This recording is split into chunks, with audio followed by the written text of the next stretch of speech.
काली बहू का मायके से अच्छा ससुराल। दृष्टि एक कॉफी शॉप में नीरज के साथ बैठी होती है और रो रही होती है।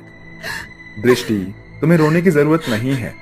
एक दिन सब कुछ ठीक हो जाएगा। बस अपने ऊपर भरोसा रखो। कुछ भी ठीक नहीं होगा। जब से मैं मेरे घर में पैदा हुई हूँ, तब से ही मेरे साथ ऐसा भेदभाव होता जा रहा है। लेकिन तुम्हारे साथ ऐसा भेदभाव आखिर क्यों हो रहा है? आखिर क्यों सब तुम्हारे साथ ऐसा करते हैं? क्या तुम्हें नहीं पता? जरा देखो मेरी तरफ। मेरा रंग कितना काला और सांवला है, इसलिए सब मुझसे नफरत करते हैं। मेरे घर में मुझसे कोई प्यार नहीं करता। और तो और पिताजी ने मुझे आगे पढ़ाने के लिए भी मना कर दिया। वो चाहते हैं कि मैं अब घर में ही रहूं और घर के कामकाज सीखूं। लेकिन दृष्टि, तुम्हारी पढ़ाई का क्या होगा? अगर तुम पढ़ाई नहीं करोगी तो आगे कैसे बढ़ोगी? तुम तो पढ़ना चाहती हो ना? हाँ, तुमने सही कहा। मैं आगे पढ़ना चाहती हूँ और कुछ बनना चाहती हूँ, लेकिन मेरे पिताजी मेरी जल्द ही किसी से शादी करवा देंगे। समय बहुत हो गया है, अब मुझे मेरे घर चले जाना चाहिए। दृष्टि अपना बैग उठाती है और अपने घर के लिए निकल जाती है, जिसके बाद नीरज वहीं बैठा रह जाता है। घर पहुंचने के बाद उसकी सौतेली माँ निर्मला उससे कहती है, क्या री, बड़ा समय लगा दिया तूने कॉलेज से वापस आने में। माँ, दरअसल मेरी चप्पल टूट गई थी, इसलिए मुझे रास्ते में रुककर अपनी चप्पल जुड़वानी पड़ी। निर्मला तुरंत उसके बाल पकड़ लेती है और कहती है, तुझे क्या लगता है कि तू मुझसे झूठ बोलेगी और मैं तेरी बातों में आ जाऊंगी?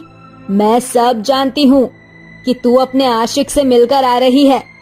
कान खोल कर सुन ले, कुछ दिनों में तेरी शादी तय हो जाएगी और अगर तूने दोबारा उस लड़के से मिलने की कोशिश की तो मैं तेरे हाथ और पैर काट के कब्रिस्तान में दफना दूंगी।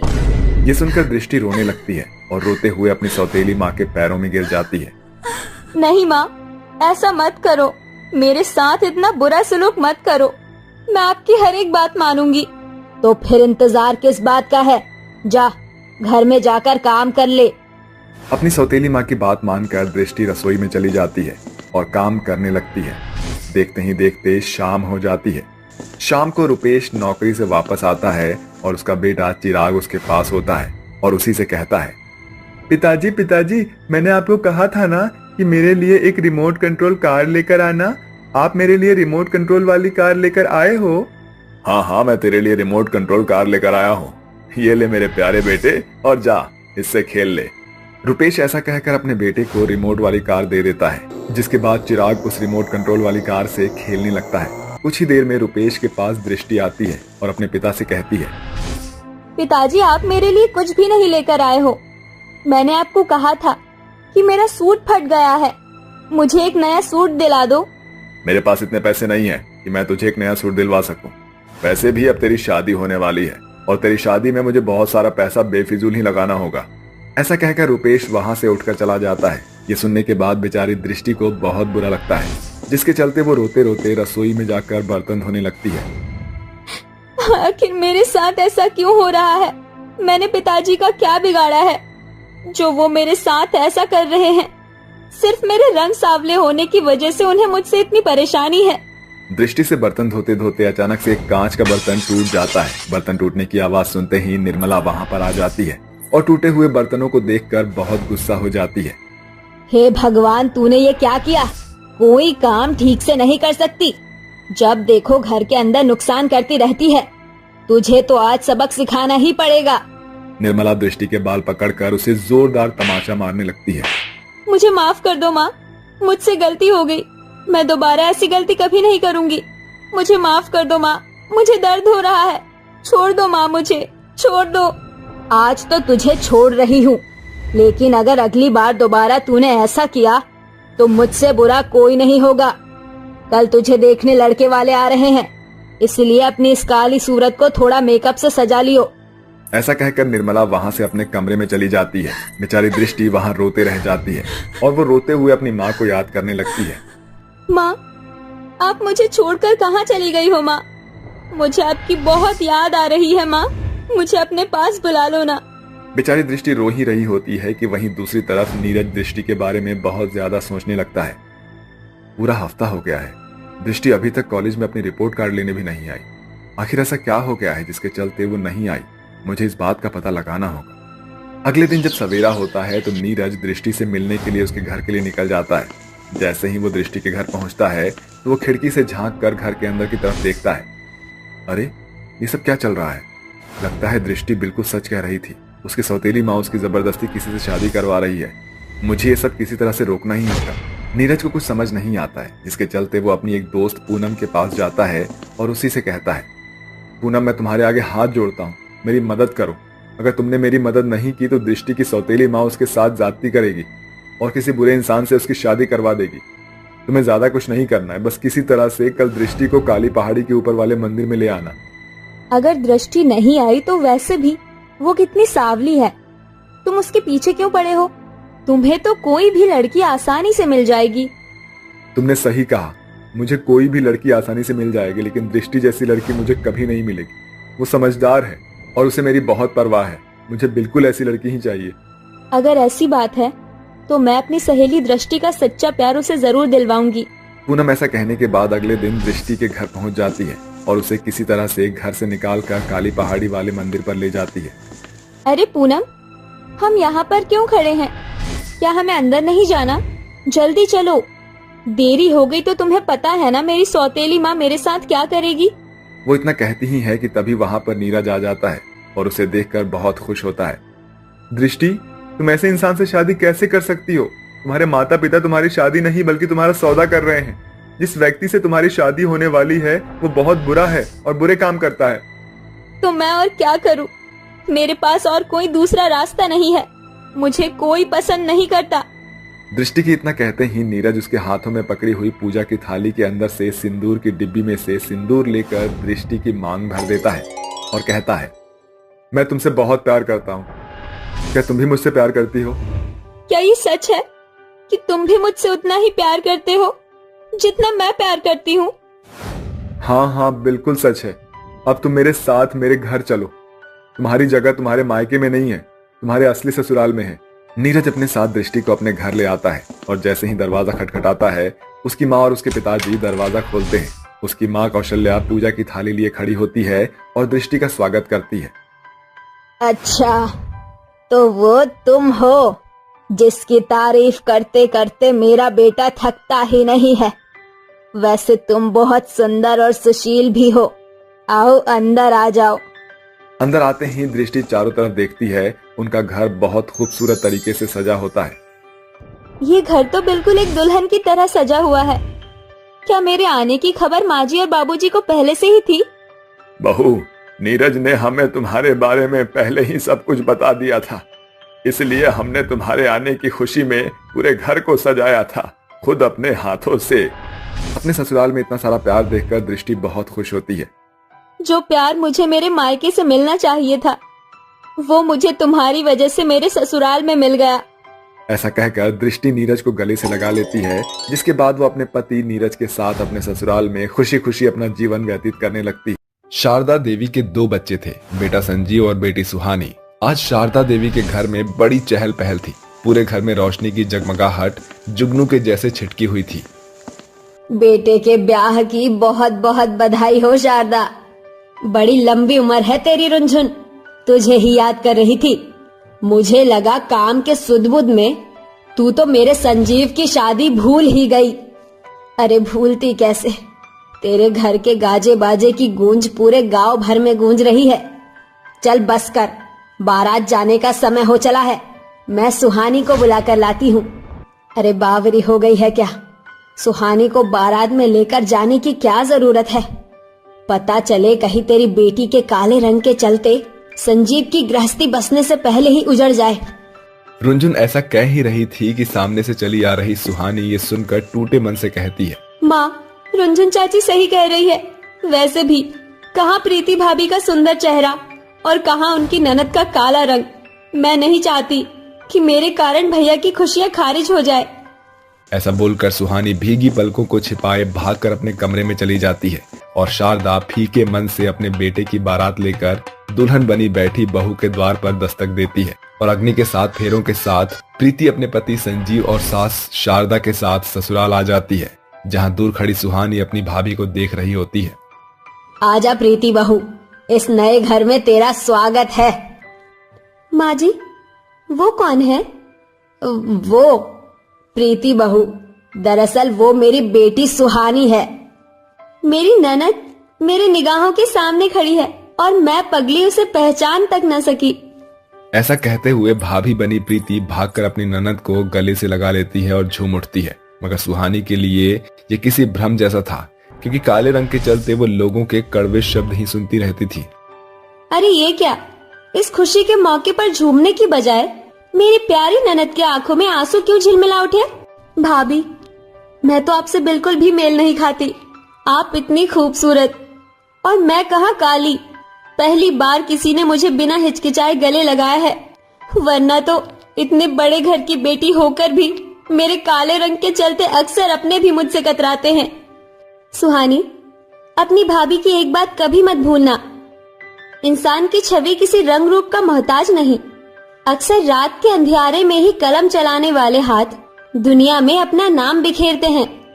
भाभी के खरे बोल उसकी काली ननद के लिए हिम्मत बन जाते हैं। गुजरते समय के साथ काली ननद और गोरी भाभी के बीच का रिश्ता और ज्यादा गहरा हो जाता है। देखते ही देखते 2 साल बीत जाते हैं।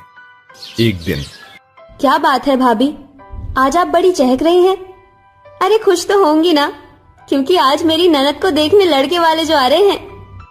अब वो दिन दूर नहीं जब मेरी बन्नू दुल्हन बनेगी और ढोल नगाड़ों की धुन पर ये भाभी अपनी ननद की शादी में दिल खोल कर नाचेगी। अपनी भाभी की आंखों में बंधे शादी के अरमान देखकर सुहानी की नजर अपने काले रंग पर घिर जाती है और उसका मन चिंता में घुलने लगता है। मगर भाभी, आप तो जानते हैं कि मैं कितनी काली हूँ, फिर भला कोई क्यों मुझसे शादी करना चाहेगा? सुहानी, ये मत भूलो मेरी प्यारी ननद कि जोड़ियां भगवान बनाता है। अगर अपनी भाभी पर भरोसा हो तो ये साड़ी पहनकर तैयार हो जाओ। सुहानी जल्दी से तैयार हो जाती है। कुछ देर बाद कोकिला अपने बेटे के साथ शारदा के घर में घुसते हुए फुसफुसाती है। अरे वाह, घर बार तो एकदम राजमहल के जैसा है। अरे जिसका घर इतना चमक दमक रहा है तो इस बात में तो कोई दो राय नहीं कि उस घर की बेटी दूध से भी उजली होगी। कोकिला ऐसा बोलकर सोफे पर बैठ जाती है कि सामने से सुहानी को लिए चली आ रही प्रीति को देख शारदा कहती है, ये लीजिए बहन जी, मेरी बेटी और बहू दोनों आ गई। क्या ये कलमुही आपकी बेटी है?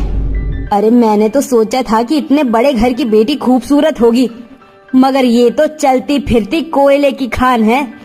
आंटी जी, एक बार सुहानी के सावलेपन को भूलकर मेरी ननद के मिलनसार व्यवहार को देखिए। अरे इतने व्यवहार का क्या अचार डालना है जब रूप में ही खोट है। ना बाबा ना, मुझे तुम्हारी काली ननद से अपने बेटे की शादी नहीं करनी, जिसके काले कदम मेरे घर में पड़ते अंधेरे हो जाएगा। चलती हूँ, जय राम जी की। कोकिला के नीम से कड़वे शब्द सुहानी के मन को तोड़कर रख देते हैं। सुहानी, दिल छोटा मत करो।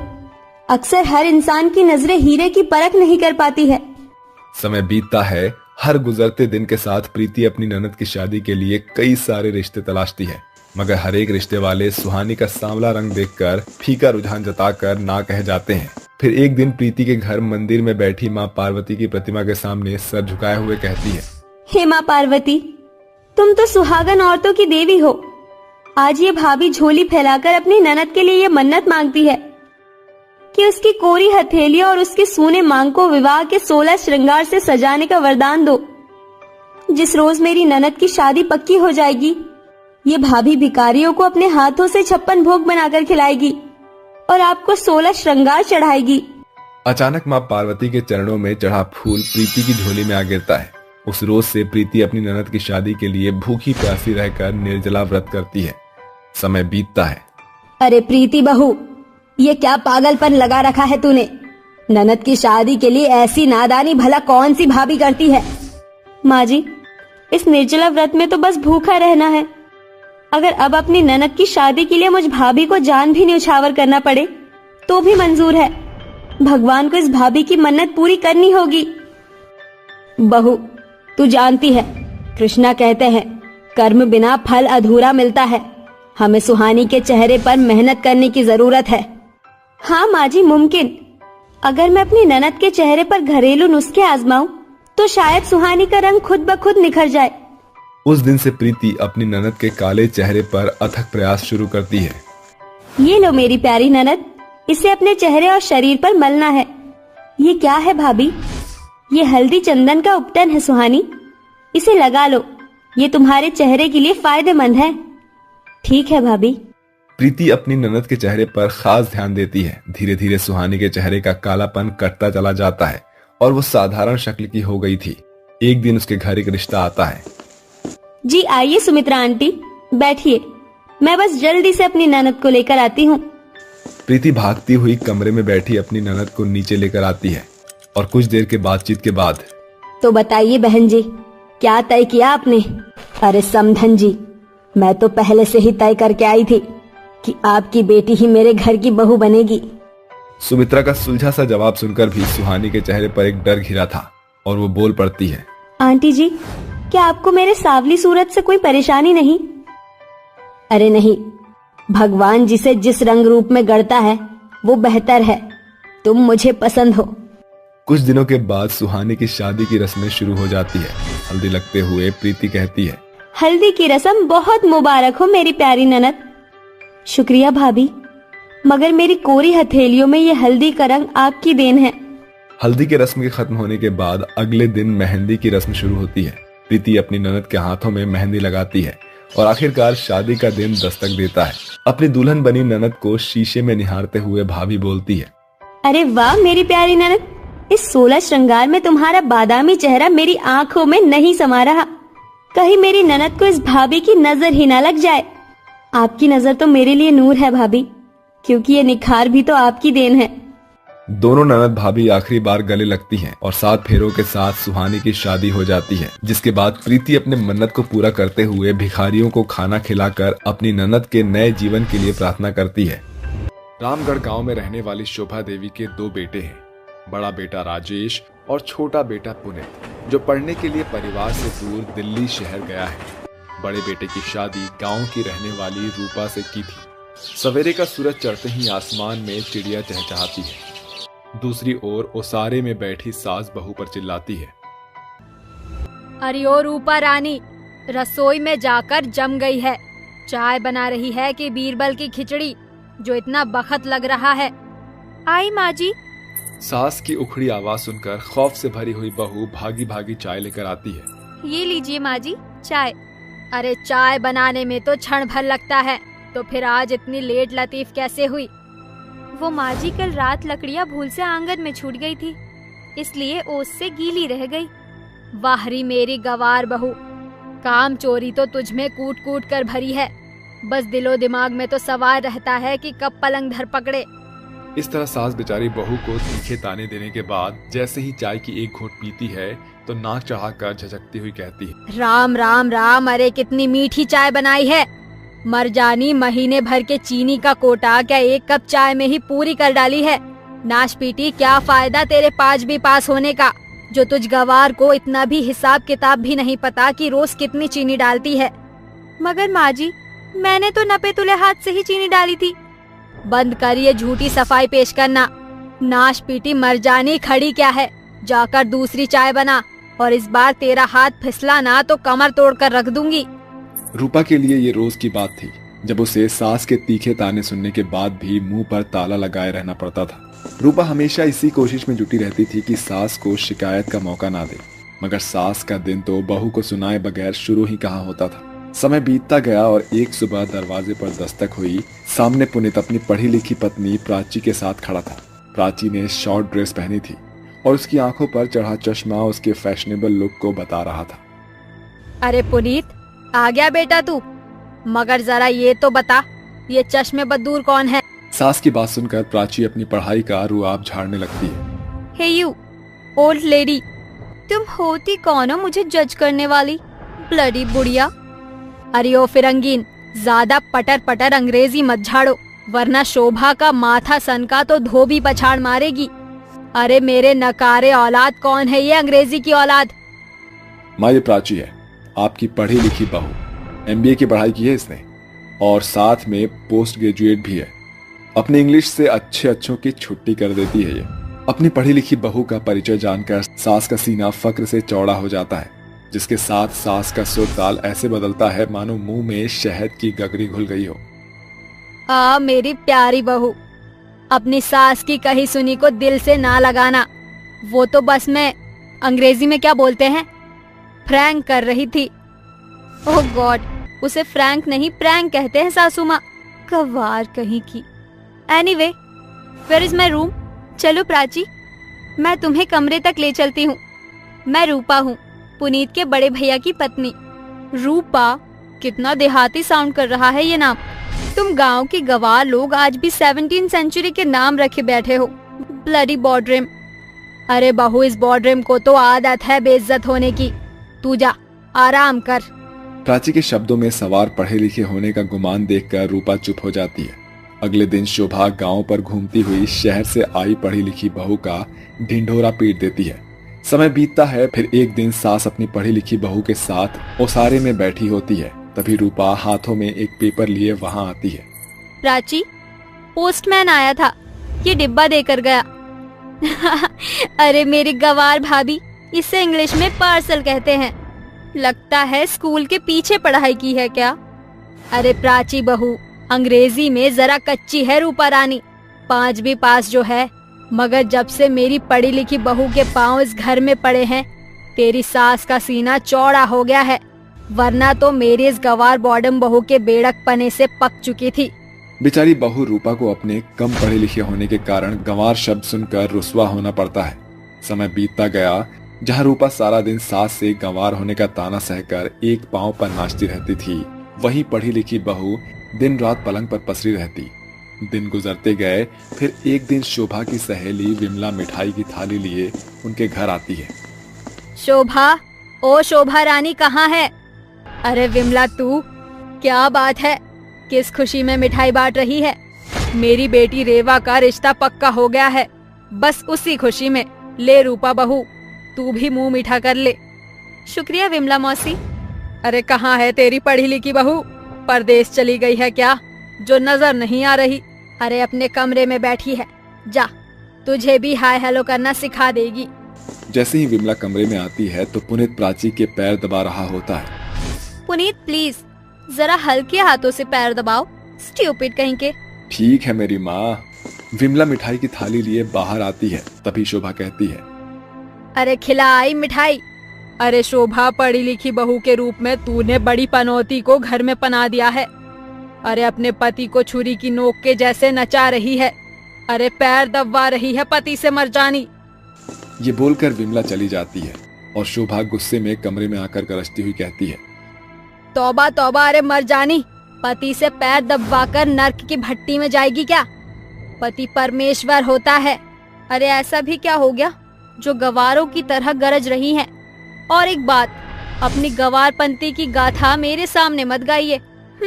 पुनीत मेरा पति है, मैं उसे पैर दबवाऊं या जो मन चाहे करवाऊं, मैं अपनी मर्जी की मालिक हूँ। ये सुनकर गुस्से से तिलमिलाई सास ताव में आकर जैसे ही हाथ उठाती है, प्राची शोभा का हाथ पकड़कर कहती है, आह! मुझ पर हाथ उठाने की गुस्ताखी भूल के भी मत करना। मैं आपकी गांव की बहू की तरह गवार नहीं जो मार खाऊंगी, वरना आपको पता भी नहीं है मेरी प्यारी सासू माँ कि प्राची अपने पढ़े लिखे का पैतरा आजमाकर कानून की इतनी धारा लगाएगी कि बचा खुचा बुढ़ापा जेल की चक्की पीसकर काटना पड़ेगा। पढ़ी लिखी बहू के हाथों बेइज्जत होकर सास का सीना छल्ली छल्ली हो जाता है और उसके स्वाभिमान को इस कदर ठेस लगती है कि उसकी आंखों के सामने अपनी गांव की बहू के साथ किए भद्दे बेरुखेपन की छवि उभर पड़ती है। कई दिन बीत जाते हैं, शोभा अपने कमरे में ही रहती है। तभी एक शाम रूपा अपनी सास के पास आती है। क्या बात है माँ जी, आप ठीक तो हैं? आप प्राची की बातों को दिल से मत लगाइए। उसे जितनी समझ थी उसने जाहिर कर दिया, मगर आपकी चुप्पी मुझे खाए जा रही है। आपके प्यार भरे ताने आजकल सुने बिन मुझे अधूरापन लगता है। ये सुनकर सास फूट फूट कर रोते हुए अपनी गलती को अंगीकार करने लगती है और बोलती है, किस मिट्टी की बनी है तू रूपा बहू? मैंने जो तेरे जीवन को ताने की भरमार से भर दिया, तेरे स्वाभिमान को हर दिन अपने बातों के बाण से छल्ली करती रही, फिर भी तेरे चेहरे पर कोई शिकंज नहीं। माँ जी, सास बहू के बीच खट्टी मीठी नोकझोंक तो होती ही रहती है। मुझे भी गवार सुनकर खुशी नहीं होती, मगर कभी कभी रिश्तों के लिए तानों का घूंट पीना ही पड़ता है। 4 अक्षर पढ़ लिख जाने से इंसान सिर्फ बोल चाल, पहनावा और सहूलियत सीखता है, मगर अपने अधूरे आचरण के कारण अक्सर पढ़े लिखे लोगों के आगे अनपढ़ इंसान का संस्कार ही उन्हें मौन करके मात दे जाता है।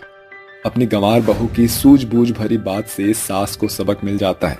कड़वा कथन है, मगर अक्सर पढ़ा लिखा इंसान भी परिपक्व नहीं होता। कभी कभी गंवार शख्स भी ज्ञान में उन्हें पीछे छोड़ जाता है। इसलिए अभिमान में आकर किसी इंसान को खुद से कम आंकने की भूल न करें।